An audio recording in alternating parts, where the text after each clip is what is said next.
Ladies and gentlemen, we are back for another anime recap and review. This is for Summertime Rendering. This is episode 12 and 13. We're going to be clear and concise with this.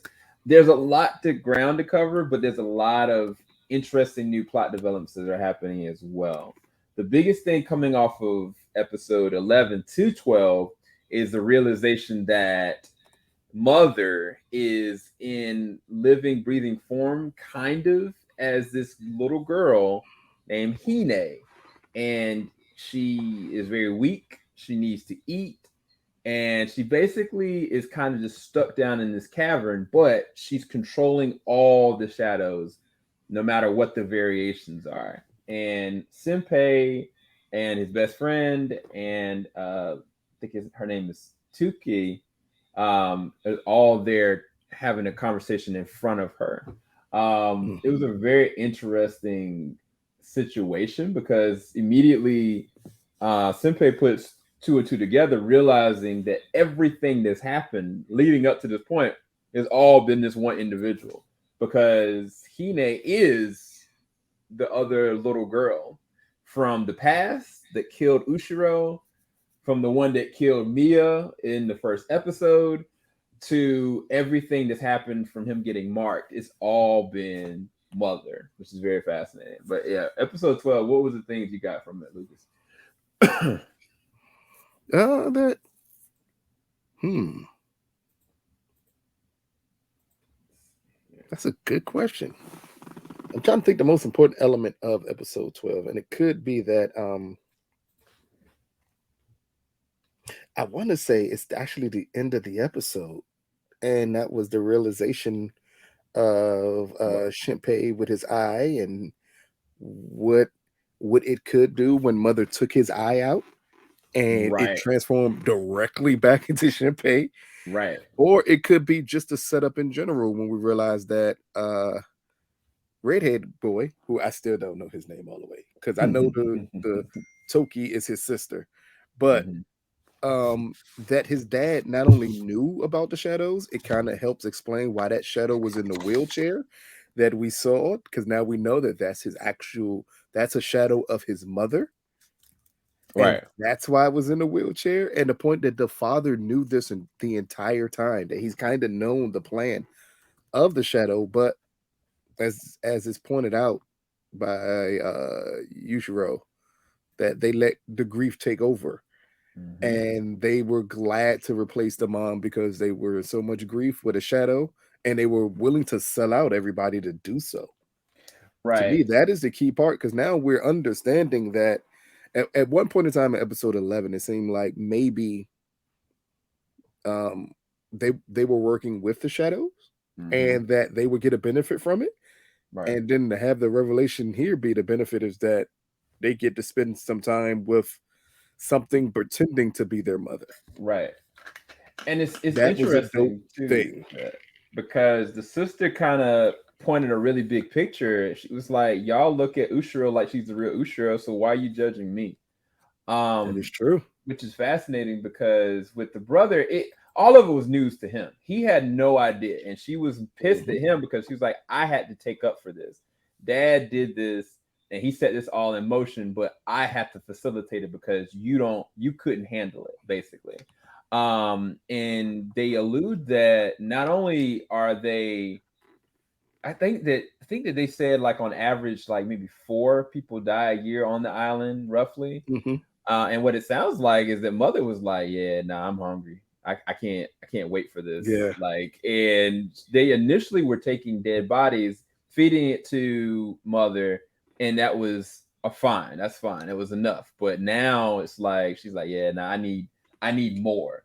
And the interesting part, like you said, is the fact that she tried to literally, she actually grabbed it out of his eyeball and it's just popped right back in. It was still It, the same amount of yeah. pain, but it couldn't be removed.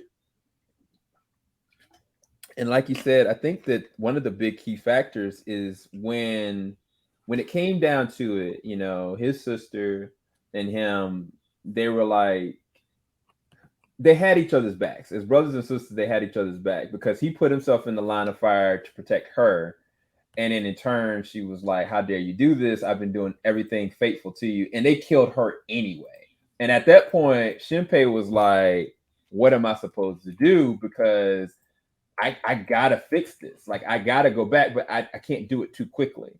And so he tried to think about how he could fix it. They cut his fingers off. They try to subdue Ushio. They threatened Ushio with like, "Yeah, if you don't do this and comply, then this is gonna get worse." And Ushio was like, "Nah, I'm not complying."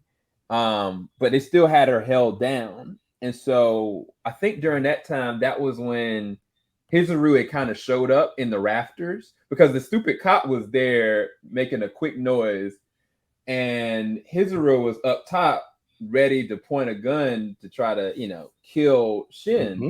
They blocked it, killed her point blank range, and it was just enough time for Shin to take what we didn't know at the time was poison that was going to be excruciatingly painful. And how they set that up, I thought that was really cool because I didn't see that coming. I really didn't see that coming. Again, this episode went a long way just to attempt to explain to you who Mother is, why Mother is as powerful as she is, and the connection to Shinpei, because that's something that I think you had to know. Like when the four-armed shadow goes to explain everything that Shinpei can do, and that because he doesn't know how to control his power, that it's best that they get rid of him or use him now before he learns to control it, is very interesting. Because I think that's something that we're constantly bringing up. Of he's going the easy route to reset himself, right? Which is to kill himself. Yeah, and we're getting to the point where we're realizing that it's a better way he can do it if he focused on. It kind of reminds me of The Edge of Tomorrow with Tom Cruise, when if you keep on trying to fix something, but you don't focus on the gifts that could get you to fix something, you're always going to lose. Right. So you got to wonder when you get to the point where Shinpei focuses on the power and learning how to work it.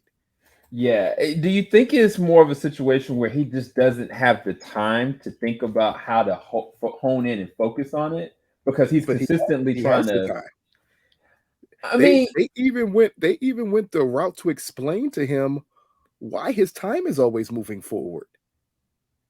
They're like, the moment you imprint on it, it's going to move you there. Yeah. They did explain like the rendering right now. He did say that. He did say that. So the question would be, if you focused on the power, what could you do? Well, and that's what Shinpei has to. I think he's going to have to figure this out in this show for anything to work. Because just going back in time, as we see later on, as we'll talk about later about with episode 13, just going back in time won't be enough anymore.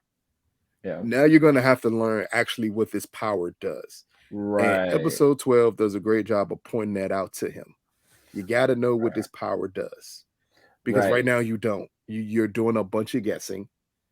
Right. You're attempting to get the easy way out of everything. Because again, when the big forearm shadow, when he's talking about what Shinpei can do, when he's talking about the rendering, when he's talking about the power he has, it sounds grand. And we've seen none of that from Shinpei so far. It's always, well, what's the easy way out? Yeah. I kill myself, I can reset. Like once he realized he'd kill himself and reset, he started doing it and he started depending on it.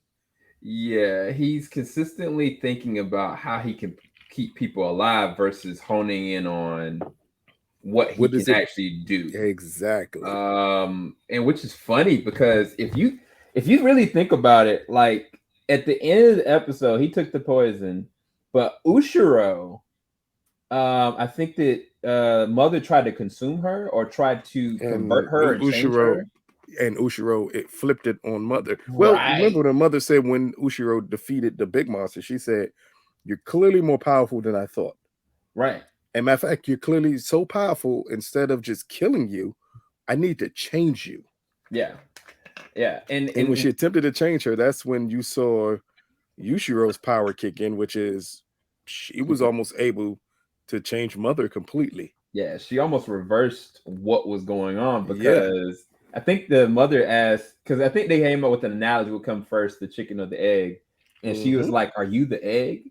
And then around that same time, she vanished right as, because I think that Mother was scared and she was like, "Kill her, kill her, kill her." And she vanished.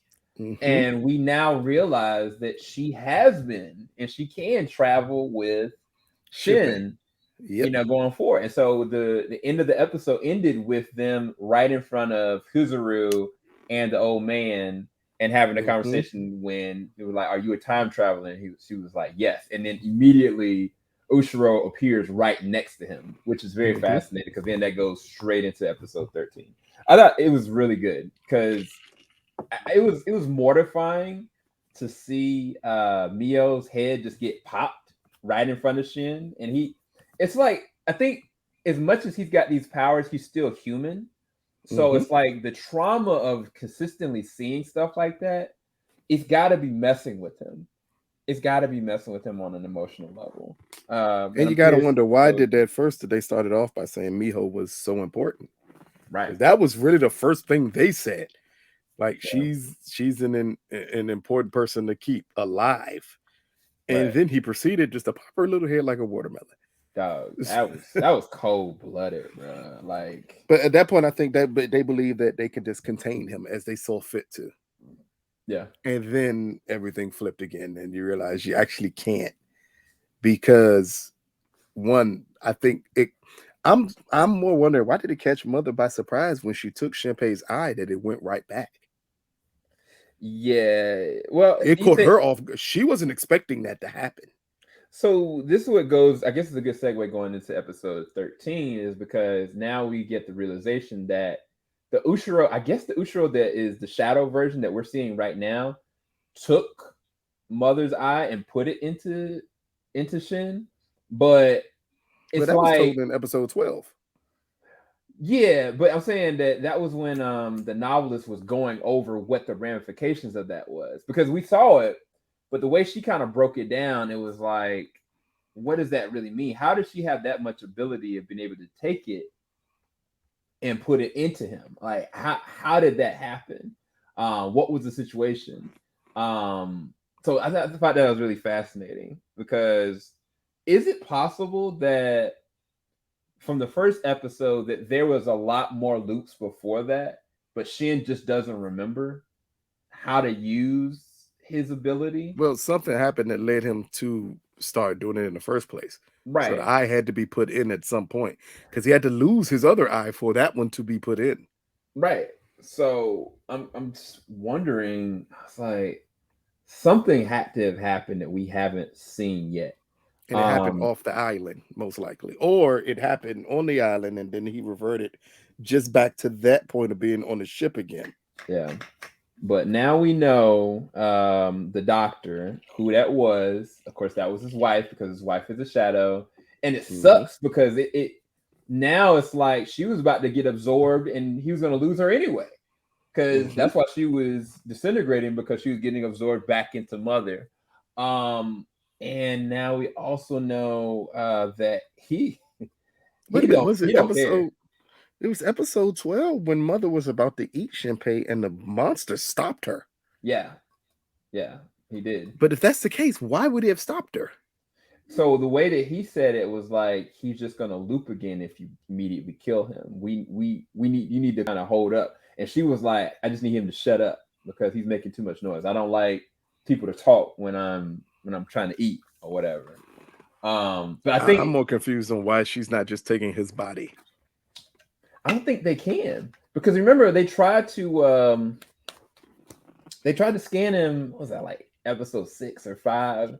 And they really could, but then they couldn't. They did scan him. They couldn't recreate. They couldn't recreate his eye. It's like no matter what they do, they can't kill him. They can't take the eyeball out. They just have to let him be until she gets to the finish line, whatever that is, whatever that's supposed to be. I'm trying to think though. When everything ended at the end of the festival, when she was up in the air, did she have both her eyes or she only had one eye? She had one, I want to say. She didn't have both then. Okay, I was just Because curious. she pinpoints that was a key. Well, in episode 13, she pinpoints That's the him moment. looking at her in the eye at that festival was actually what started the issue between them two. Yep. So yeah, with 13, the team is like, okay, we're gonna go and retrace our steps and go back and do it a little bit differently because now Ushio can grab onto the mother's shadow, this the little girl, and reverse her back. She thinks that she can do it. And so everything was good. She was in the watch and everything. Everything seemed like it was going to work. All of a sudden, you see Hizuru, or actually Hizuru's brother, like going through the window. I was like, she didn't have an arm or anything. And I was like, what happened? And then you realize that the forearm shadow and mother were like, they ganged up on her. And like, that was when the big reveal happened that she was like, you really thought I couldn't do the same exact thing? You thought you were the only one? And I was like, dog. And that she marked him, and she needed to mark him so she can find him easily. Pinpoint him. Yep. I don't know what he's supposed to do about that. Because he can't, unless he cuts his arm off, he can't. I don't know what he's supposed to do about that. I really don't. Like, when that happened, I was like, I felt like this is a lost cause, honestly. Well, you said it. Cut his arm off. So if he cuts his arm off, is it possible that she can recreate an arm for him, or I don't think Ushio can recreate another arm for him? I don't think so, because she shouldn't be able to imprint on him. Right. He would just have to lose the arm. Either that, or as he said, become smarter when you go back to realize it's a chance that she knows everything you know. So if that is the case, you got to be very selective on who you talk to and how these memories change. So I think that's why when this time they went back to a completely different time period. Yeah, that was because you need to understand more on what this character is. Yeah. But it also questions, again, this is a key point for Shinpei to learn his power. Yeah. Because if she can imprint on him and follow him back, if she ever loops, wouldn't he be able to do the exact same thing? He should. They should be able to do everything each other is able to do, technically, the way that I look at it. But I really just don't know. This is the thing. When the team got swept, the old man got killed, man, they took a sledgehammer to Ushio's head. And not Ushio, but Hizuru's head. Ushio was like, I'm gonna decapitate him real quick and just disappear. She's like, I don't got time for this. I'm just gonna kill him because if they grab his tail, we might be done this time. And this time she killed him, and he didn't reset at all to where their normal place is. That was so weird. The point. Instead, they went into, well, technically they didn't reset at all yet. All he did was go to a different realm. Right, they went into Hizuru's past. It almost sounds like it was her memories. I don't know how they did that. You remember when Ushio touched them, and then they saw all of that stuff, and they were like, "Wait a minute, what was that?" And it was a bunch of memories that they were in place then. Right. So is that now actually part of the power? So she imprinted that on them. That you can actually go back into the memory of someone and put yourself in that time period if you wanted to. That's freaking nuts. Well, because technically that's what Mother did. They did. That's how he got marked. Matter of fact, they were looking at a video and he got marked. Exactly. The identical thing that Shinpei and Ushio are doing now in this episode. They're in the memory playback.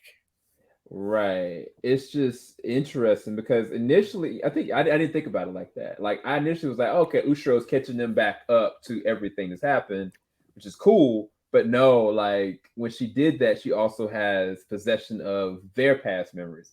It's just interesting that how I don't think Ushio understands how powerful she is either yet, much like Shin. because they pinpointed the exact moment that Huzuru met the little girl, which was Mother. And she got both of her eyes. And it's funny because this is long before her twin brother died and everything. So I guess it kind of started with this.